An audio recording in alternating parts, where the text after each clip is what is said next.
Stu Hagland was a tree-hugger's nightmare.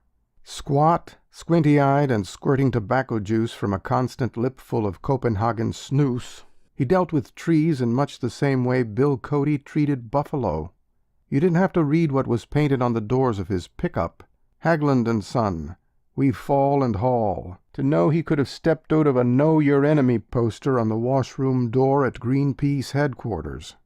I watched him from my perch on the hood of my battered old AMC Concorde, parked on a logging road not far from the Vancouver Island village of Cumberland. It was late June in 1993, one of those hot summer days when the bugs buzz like high-tension wires, and the Forest Service's highway signs were warning the risk of wildfires had gone from high to extreme. Hagland waded through sun-bleached grass across an old clearing, a long-bladed Husqvarna chainsaw bouncing off his hip with every other bandy-legged step. The forest near the road was second growth, the land originally cleared in the first few decades of the 20th century, but farther back in, beyond the grass, stood trees that were huge and ancient, the wide spaces between so dark the only things that could grow there were ferns and mushrooms. Hagland snugged his ear protectors into place, smacked his orange hard hat firmly down onto his sweaty bald spot, and yanked the cord on the Husqvarna.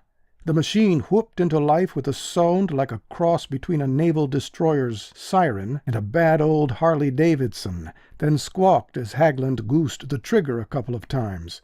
He rasped the gray stubble on his chin, craning his neck back to look up the length of the Douglas fir, 600 years old and 60 meters from mossy roots to needled crone. He looked down, and I guessed he was marking the spot where he would make the main cut, lining it up how the tree would fall sideways across the edge of the clearing. He spat a brown gobbet, then he swung the saw around like Yogi Berra in slow motion and set its whining teeth to the bark. Sawdust made a sweet-smelling cloud around the incision, chips flew like shrapnel into the undergrowth, and Hagland sliced into centuries. Most of the way through the bowl he eased off the throttle and slid the saw out of the wood.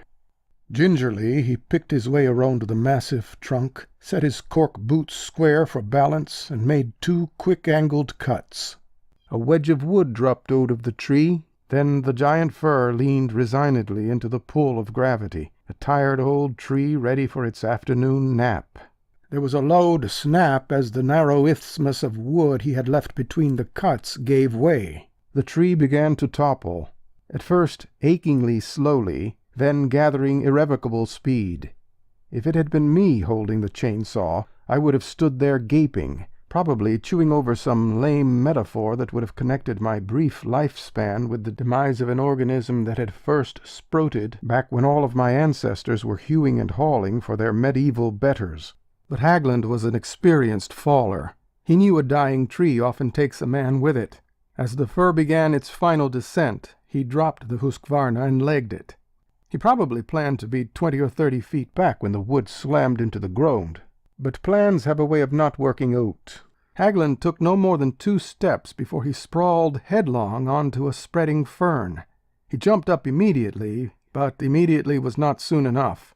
The fir crashed into the clearing, but the sawn end kicked back over the stump.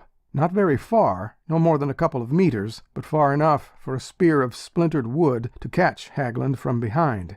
The wood entered below the ball and socket joint of his right shoulder, sliced through flesh and cartilage, and removed the arm as neatly as Julia Child could take off a chicken's wing.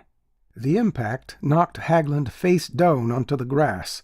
I saw his severed arm fly off to one side, pinwheeling lazily into a bush where it landed upright, palm turned out. It looked as if the plant had taken up panhandling. The faller made a sound like a surprised snort, then collapsed.